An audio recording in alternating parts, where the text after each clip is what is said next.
fotonya disimpan di dalam handphone. Kalau di handphone sih karena dulu belum ada handphone ya sama. Jadi yang disebutkan dalam hadisnya itu kalau dipajang di rumah.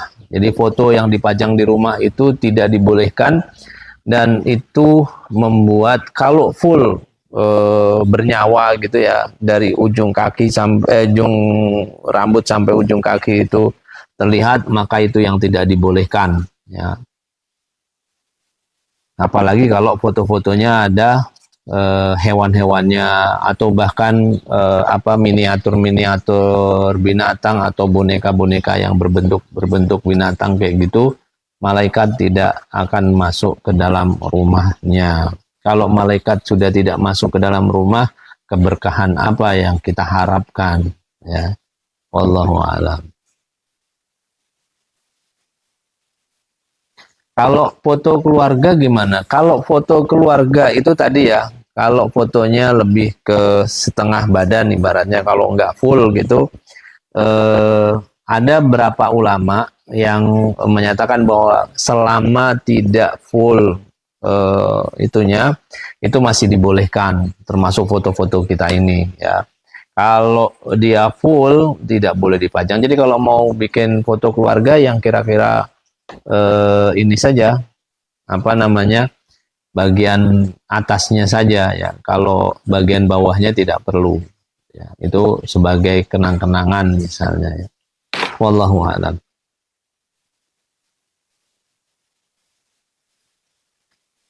Mas BOD ya, Mas atau Mbak nih, Ustadz, rizki itu datang dari Allah, tetapi kenapa harus melalui perantara? Ya, jadi ada rizki yang Allah sudah tetapkan, yang itu sudah ada di dalam, hanya Allah yang bisa melakukannya. Maksudnya, misalnya gini, kita itu diberikan rizki berupa nafas. Kita diberi rizki dalam bentuk pencernaan. Kita diberi rizki dalam bentuk telinga misalnya. Itu hanya bisa dilakukan oleh Allah saja, tanpa ada keterlibatan kita di dalamnya ya, karena memang itu di luar kemampuan manusia, termasuk menghirup oksigen. Menghirup oksigen itu kan rizki dari Allah yang tidak semua orang bisa mendapatkannya. Begitu ketika kita bisa menghirup oksigen, maka kita harus bersyukur karena itulah rizki dari Allah. Nah, yang melalui perantara atau yang harus dilakukan melalui usaha makhluknya, itu adalah rizki yang memang ditentukan di luar dari apa yang sudah menjadi ketentuan Allah. Artinya ketika kita berusaha ya, kalau kita ibaratnya misalnya nih, di depan rumah kita ada mangga ya, kita tahu dan kita mau mengambilnya atau tidak mengambilnya itu tergantung kita ya. Kita mau nggak gitu. Yang pertama, pendek dia ambil ya, karena pendek, maka itu menjadi rizki kita dan kita makan atau kita bagi dengan anak-anak kita ya. Yang satu lagi ada di bagian atas, karena dia lebih susah, lebih sulit dan harus mengeluarkan effort, kita nggak mau ngambil ya. Tetap kita harus mengambil rizki itu harus dengan perantara kita. Kalau enggak ya nggak bakal dapat, nggak bakal kita nikmati. Nah, itu rizki yang memang harus kita usahakan. Tanpa usaha itu kita nggak bakal dapat apa-apa. Wa an laisa lil insani illa ma sa'a. Manusia ini akan dapat bagian sesuai dengan apa yang dia usahakan. Gitu. Jadi tetap ada yang memang rizki sudah ditentukan oleh Allah, dan ada rizki yang memang harus kita raih dan kita jemput gitu. Mas BOD, wallahu a'lam.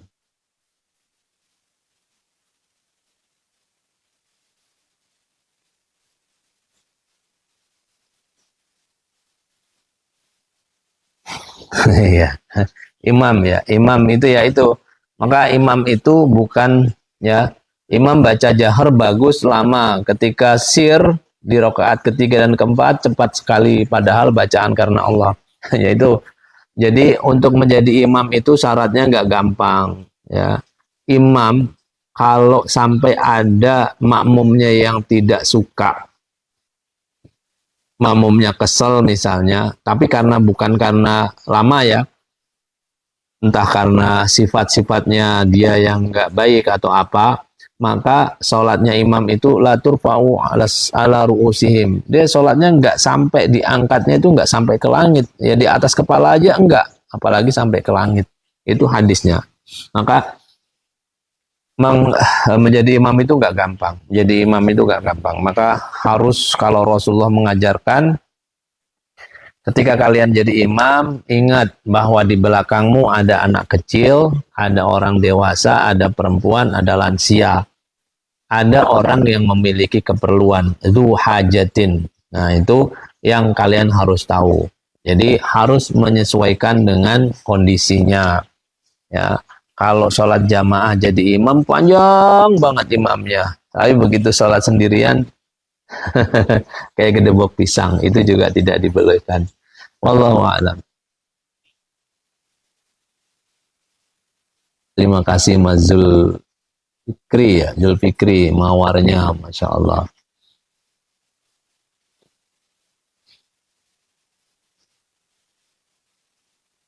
Pendapat Ustadz Yazid Jawas bahwa pengumuman kematian pakai speaker nggak boleh, tidak tepat. Harusnya boleh. Mengumumkan kematian dengan speaker itu selama tidak mengganggu, nggak ada masalah gitu ya. Dibolehkan, bahkan disunahkan kalau itu supaya apa? Yaitu tadi, supaya orang tahu. Ya, kalau sudah tahu, diharapkan orang-orang itu ikut mensolatinya, ikut mendoakannya. Itu tuh perlunya ya. Wallahu a'lam.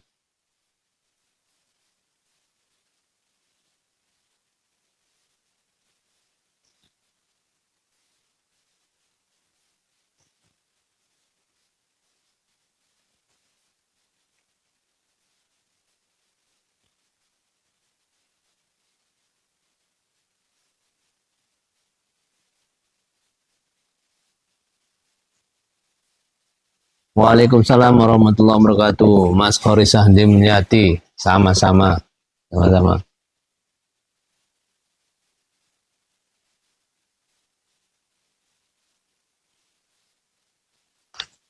Kok malah nyasar ke live Ustaz? Apa nih maksudnya?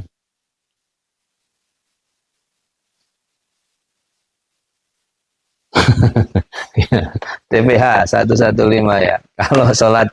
Kalau sholat jamaah panjangnya minta ampun. Kalau sholat sendirian bacanya kulhu. Rasulullah Shallallahu Alaihi Wasallam kalau lagi sholat sendirian itu bacanya Al-Baqarah, Ali Imran, sama An-Nisa. Bisa dibayangin panjang bacaannya. Dan beliau rukuk dan sujud itu lamanya tidak jauh dari bacaannya. Artinya panjang.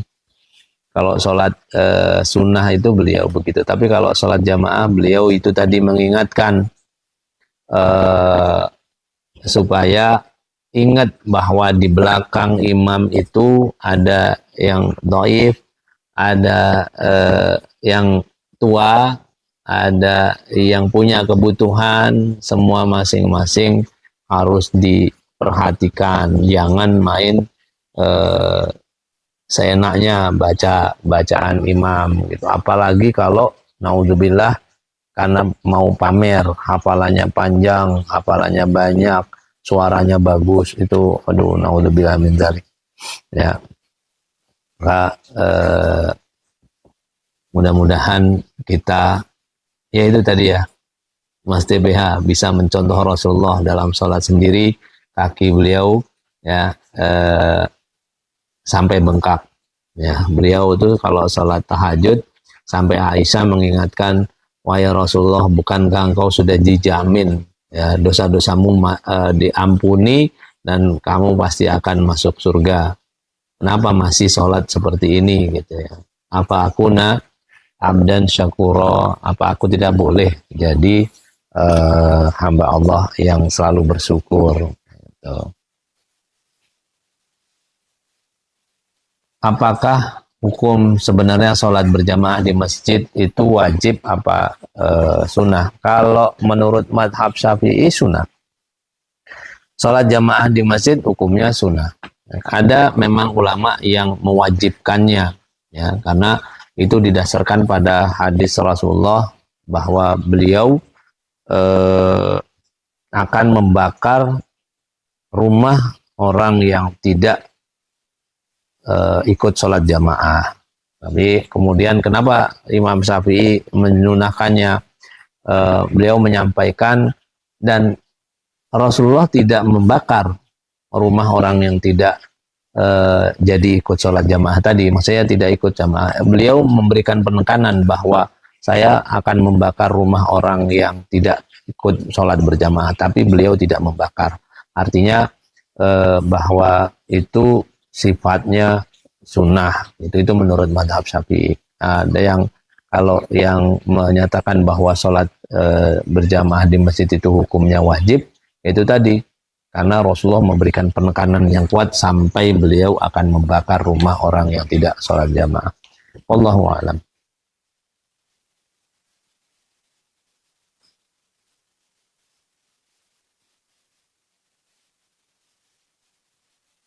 Kalau ada sekolah menyediakan pembayaran pakai bank syariah dan bank konvensional, itu bagaimana hukumnya? Jadi fatwa yang terakhir dulu sebelum marak bank-bank syariah, ya, itu masih dibolehkan bank konvensional selama tidak ada, atau ada tapi susah untuk mendapatkan pelayanan dari syariah, atau sudah ada bank syariah tapi pelayanannya tidak memadai, maka masih dibolehkan untuk menggunakan bank konvensional.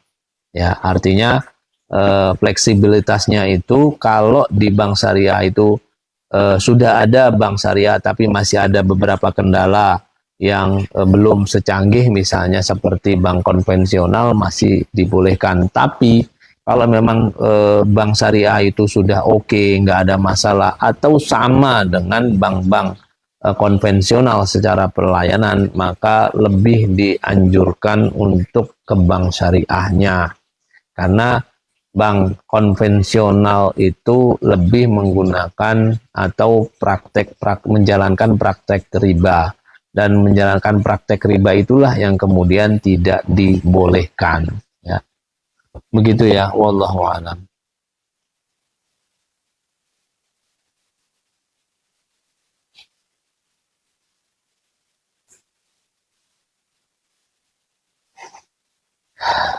Yang mewajibkan, ya, salah satunya madhab Hambali untuk sholat jamaah. Bagaimana kalau ada tanaman obat tumbuh di rumah kosong, bolehkah mengambilnya? Nah, ini tanaman obat di tempat orang, maka itu sebetulnya menjadi haknya orang yang punya. Kalau masih ada orangnya, kita tahu, oh ini pemiliknya si Anu, kan kita tahu rumahnya, datengin rumahnya. Kalau kemudian tidak mendapati orangnya, maka, dan kita tidak tahu kemudian, maka kita boleh misalnya meminta atau melaporkan ke RT atau RW untuk meminta pertimbangan boleh nggak ini sebetulnya, karena kalau kalau misalnya ini diambil, pemiliknya belum tentu mengizinkan, gitu ya. Kalau diminta, tapi ada kemungkinan juga mengizinkan. Kalau dalam masalah wifi lah misalnya. Jadi kalau misalnya kita tuh dibolehkan kalau misalnya kita berdasarkan asumsi kita orang ini pasti mengizinkan, maka itu boleh kita mengambil, ya. Contohnya begini, kita ada wifi, kita tahu kenal misalnya orangnya, dan kalau seandainya kita gunakan wifi itu, maka dia pasti membolehkan. Kalau kita tahu dan membolehkan, maka kita dibolehkan, ya, dengan asumsi meskipun dia belum ngomong boleh gitu. Itu dikiaskan seperti ketika kita bertamu. Ketika kita bertamu, ada suguhan makanan misalnya, meskipun tuan rumah belum menyampaikan silahkan makan, maka kita boleh makan makanan yang disediakan di ruang tamu itu, meskipun tanpa izin si tuan rumah. Hanya soal etika saja sebetulnya. Ya, itu di dalam madhab Syafi'i. Saya juga sudah bahas ini masalah ini ya. Jadi menggunakan wifi tetangga yang kalau kita perkirakan kalau kita pakai pasti dia akan membolehkan, maka kita boleh memakainya. Tapi kalau misalnya setelah tahu, ya, setelah kita tahu bahwa ternyata dia tidak mengizinkan, maka kita harus meminta maaf dan mengganti rugi sesuai dengan pemakaian wifi kita. Jadi kalau kembali lagi kepada rumah kosong tadi, kalau seandainya kita yakini bahwa kalau seandainya tuan pemiliknya itu kalau kita minta pasti membolehkan, maka itu masih kita boleh ngambilnya. Itu kalau kita kiaskan tadi ya.